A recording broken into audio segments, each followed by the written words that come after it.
Welcome to Last Week on Earth. I'm your host, Louisa Magnussen. Russia and the war in Ukraine are in the headlines every week, but what do we know about the political landscape in Russia today? What are the differences between the former USSR and Russia? How do people in the region view the UK right now? Joe Barnes is a political journalist and author who covers the former Soviet Union.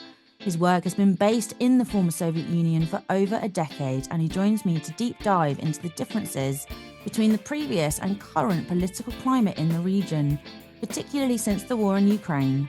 Welcome, Joe. Good morning, and thank you for taking the time to talk to me today. How are you? I'm very well, thank you, and thank you for having me on. You're very welcome. You're based in Almaty, Kazakhstan. From your own experience, what is that city and country itself actually like? So the first word that often comes into people's heads when they hear Kazakhstan is Borat, the Sacha Baron Cohen film from the early 2000s, which was meant to be a satire on America, but obviously it used Kazakhstan as a way of presenting a country that no one had really heard about, and therefore was a bit of a blank slate. And it was sort of framed as quite backwards, quite barbaric, full of reasonably conservative practices. But the actual country, Kazakhstan, it's the 9th largest country in the world. Wow, I didn't know that. Well, it's got about 20 million people, so about the size, just slightly larger than the Netherlands in terms of population. And it's a very flat country. That's the first thing that you would encounter. It's just endless expanses of steppe. So the Kazakh people historically were a nomadic people who went around on horses. But in the south of the country, there are some rather beautiful mountains called the Tian Shan chain of mountains. And at the foot of these is the city of Almaty, where I live, which was the former capital of Kazakhstan when it became an independent country. It's very leafy, like a very well-planned Soviet city. It was actually quite an arty city, as during the Second World War, the Soviet film industry moved here. So it became quite a cultured and arty place. So yeah, it's a rather pleasant place to be, and not what the stereotypes would suggest. Well, how did they feel when that came out? You know, the people themselves, were they a bit annoyed, a bit offended? It's a bit of a mix. I think some people were just delighted that someone had thought to mention Kazakhstan. Like, a lot of Kazakhstan's neighbors are not particularly well heard of. At least there's a bit of name recognition. You definitely did get some people who, especially if they move to the West and they introduce themselves and they say, "Hi, I'm from Kazakhstan," and everyone they meet goes, "Oh, Borat." I think that is something that probably grew wearing after a while. Let's get down to business. What was the USSR? What is the difference between the USSR and Russia? Okay, so Kazakhstan was one of the 15 countries that made up the USSR. I'll give you a little geographical tour. So Russia was at the center of it. It's hard not to be at the center of it when you're the size of Russia. So the USSR essentially comprised 7 European countries. It had the Baltic states, which are near enough to Scandinavia. Below that, you had Belarus, Ukraine, and Moldova. They're European, and Russia, part of which is in Europe.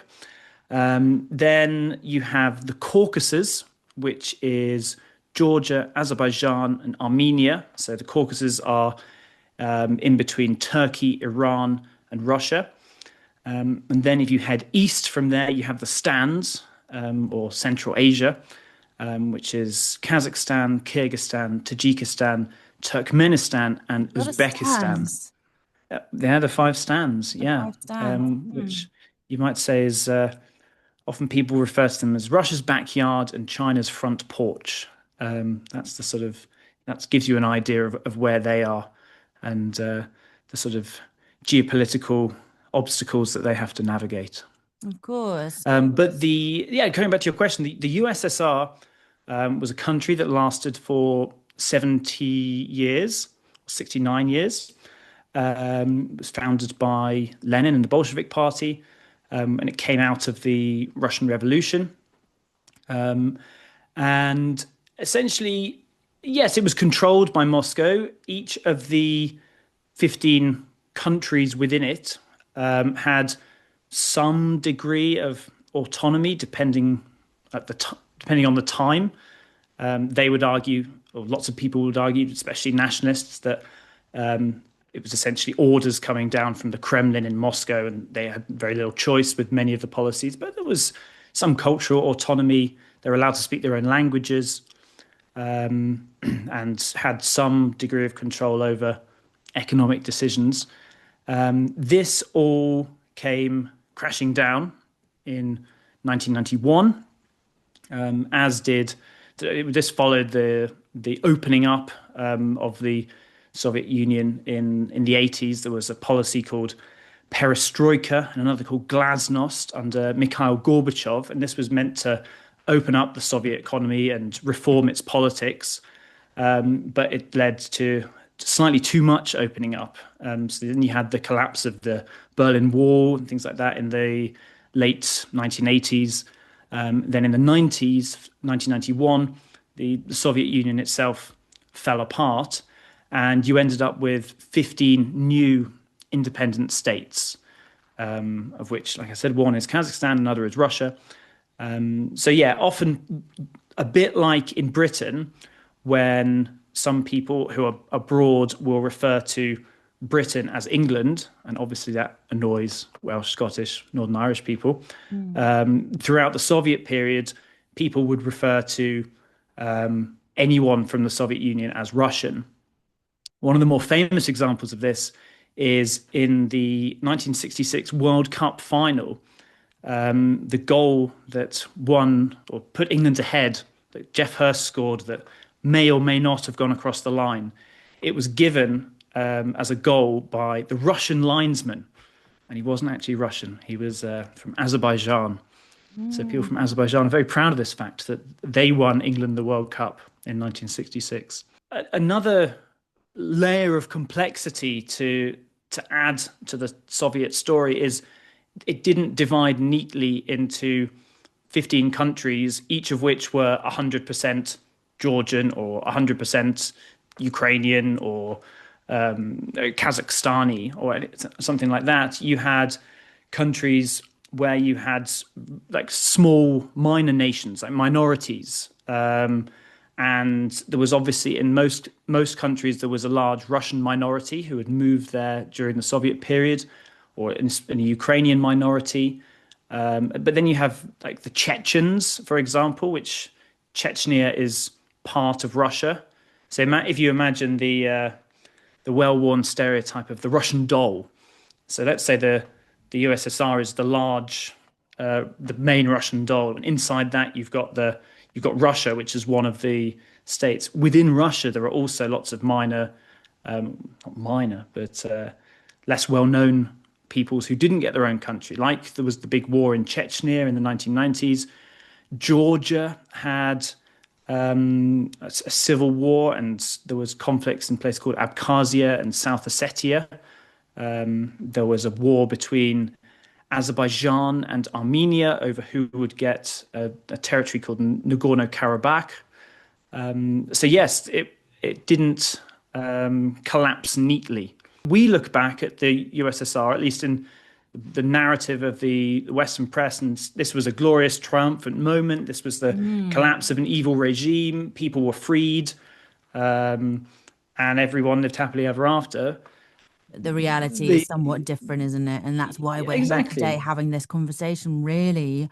Was the breakup of the USSR ultimately a good thing for the people in those countries and in those regions? I'm not talking about from our perspective as British-born journalists or British-born public. I'm talking about for the people that live there. Was it a good thing?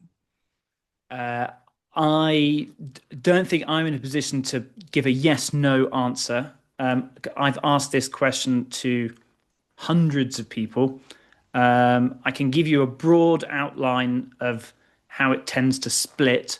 In general terms, the older generation, so anyone who's over 40, 45 is much more likely to be nostalgic for the USSR. They would point to things like everyone was more equal, that everyone had a job, there weren't insane house prices, communities were more together. Mm.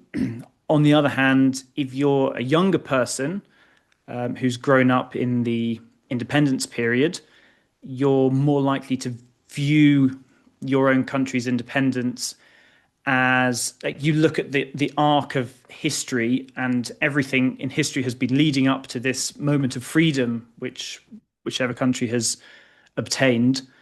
So yeah, if you're a young person, especially if you're in Europe, you're more likely, I think, to be in favor of being an independent country and glad that the USSR has collapsed, and you would look back on it as an evil regime, I think. Mm. And that must create some conflict between the generations themselves, perhaps even in families. I'm thinking of sitting around a family table and almost like in England, there was almost a younger people tended to vote to stay in the EU, I think, and the older generations tended to vote Brexit. And I'm thinking about for families and people and demographics sitting around that table with completely opposing views as to what's going on economically, socially, and politically can be a bit difficult to manage socially, I think. Does Putin want to bring back the USSR?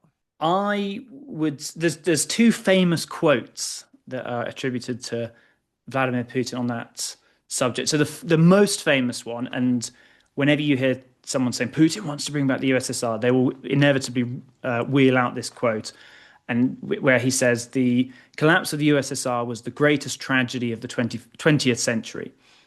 And obviously, anyone who knows about the Holocaust or the Second World War might raise an eyebrow when they hear that comment, and they think people assume what he means by that is it was terrible that it collapsed, and therefore we should put it all back together. Another Putin quote on this subject is he says, "Anyone who does not regret the collapse of the USSR has no heart, but anyone who wants it back has no brain." So there's two things he's on the record as saying about the collapse.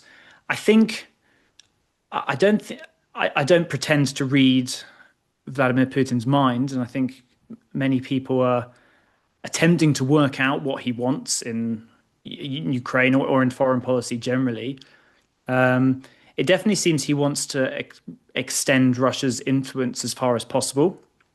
It seems that he believes in this idea of definitely the three main Slavic countries of the former USSR, Ukraine, Belarus, and Russia, as having some sort of kinship and should be much closer together. I wouldn't say he necessarily wants to bring back the USSR. That would be my carefully worded opinion on that. I think you did very well.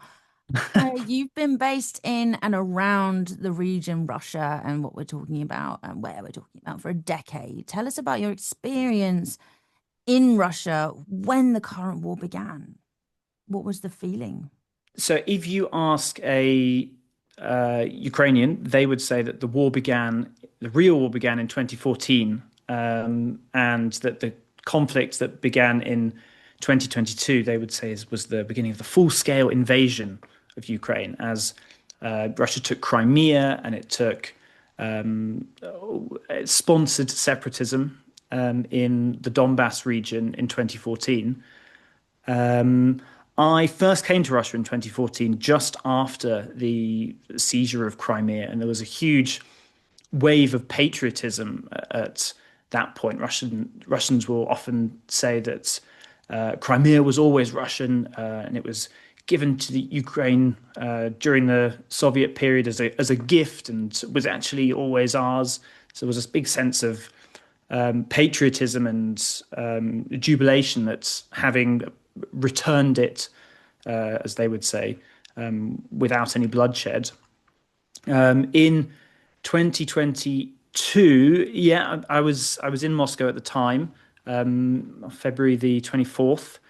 I remember being around people in Moscow who were in total denial that anything was going to happen in Ukraine, even until the day before, 2 days before. There was shock, surprise, immense paranoia amongst a Muscovite population that had grown quite used to being on, well, if not on necessarily politically good terms with the West, at least they could still fly to Britain or Europe. They could still holiday in Spain or wherever. And yeah, that the general opinion was that this was MI6 or CIA propaganda saying that Russia was about to invade Ukraine. It would never happen. So yeah, total shock, which quickly turned to panic as payment systems were turned off, and flights started getting cancelled. So anyone who had either friends or relatives in Europe or who didn't want to spend their time in a country that had clearly pursued a very military direction, they tried to get out of the country as soon as possible. So I think there were hundreds, 100, 200,000 people left Russia in March 2022. So it was quite a disturbing time to be there. I bet, do you think people tend to definitely avoid the area at the moment, and yeah, I think brave of you to go out there and work and get on with it, it's just, yeah. Well, disclaimer, if your audience is listening, you should not avoid Kazakhstan. You should not avoid Uzbekistan. I think the Foreign Office would have you avoid Belarus, Russia, and Ukraine, but all the other 12 countries of the USSR, they're open for business, open for tourism, and yeah, there's no present danger or instability in any of them that would prevent a tourist coming to see them, and they are really worth seeing. Yeah. There's beautiful sites in most of the countries, great food, really really generous people, And it must immense be sense of humor. difficult. It must be very difficult economically for these countries to suddenly not have people going there and buying up, buying food in restaurants. And is that going on? Is it a bit forgotten? Are people avoiding it too much for its own economic stability? I'm talking about the countries like Kazakhstan. Um, no, so I couldn't tell you offhand how many Western tourists are coming into Kazakhstan, but as I was saying at the start, Kazakhstan is very much on China's doorstep as well as Russia's, and Chinese investment has been piling into the country. In fact, one of the biggest consequences, you might say, of this war in Ukraine and Putin's attempt to recreate influence in the former Soviet countries has been he's actually lost a lot of influence, particularly in Central Asia, to China, which has taken this opportunity while Russia's been distracted or economically weak to push a lot of its own investment. And if you look at the streets of Almaty or Tashkent in Uzbekistan, you'll see Chinese electric cars everywhere.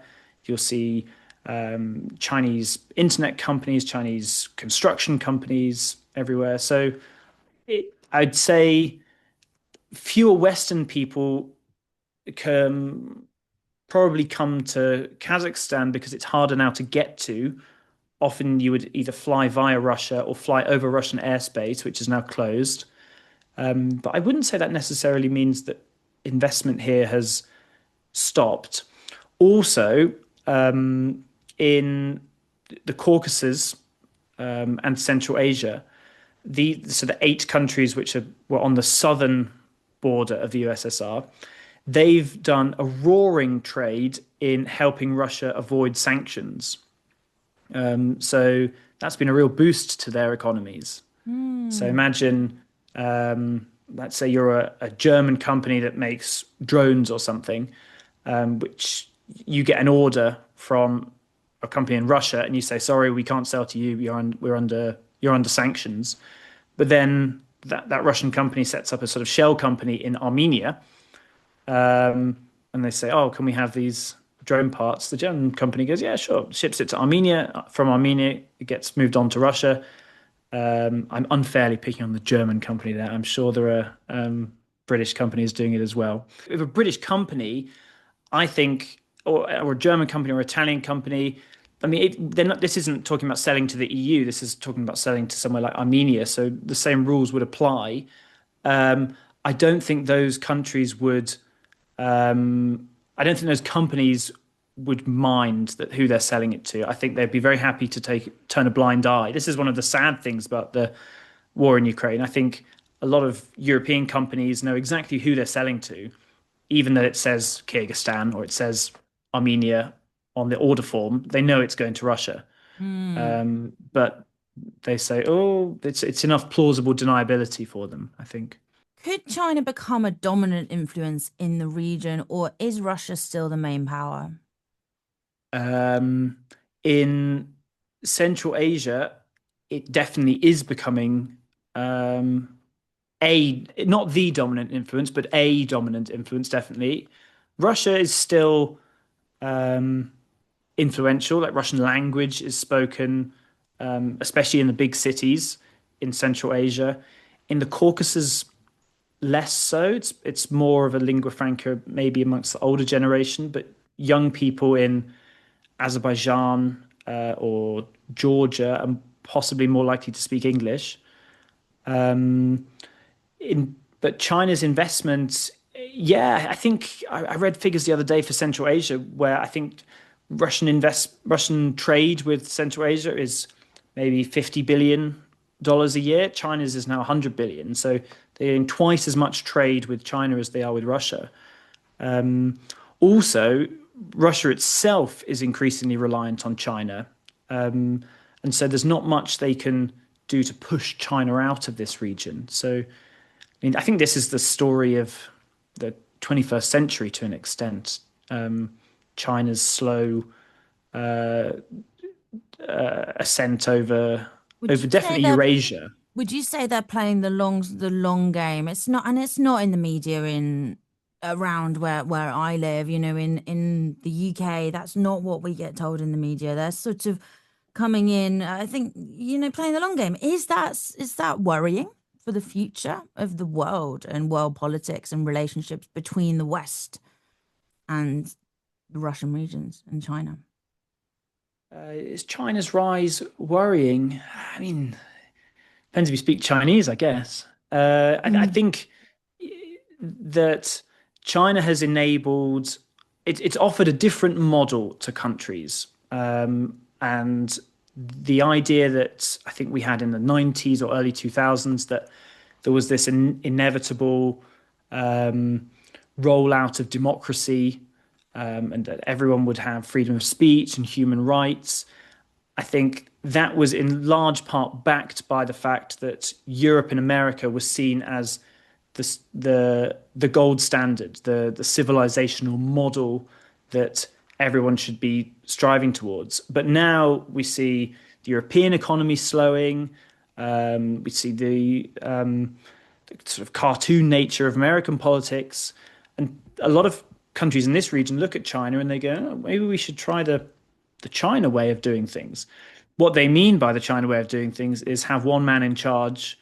Anyone who questions him could be sent to prison, could be have limitations put on their freedom of speech.